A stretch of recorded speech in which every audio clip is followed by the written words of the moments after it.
Сидеть у костра не только приятно, но и полезно. Хотите узнать чем?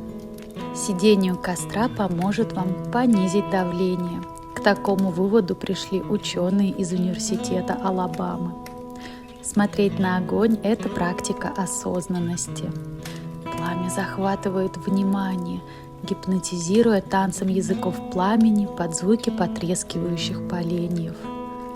В это время ум освобождается от беспокойных мыслей, и на это место приходит чувство расслабления и умиротворения. Наши предки налаживали социальные связи у костра. Нет ничего целительнее для нашей психики, чем душевные разговоры, сидя у огня. Выбирайтесь чаще на природу, но не забывайте правила безопасности.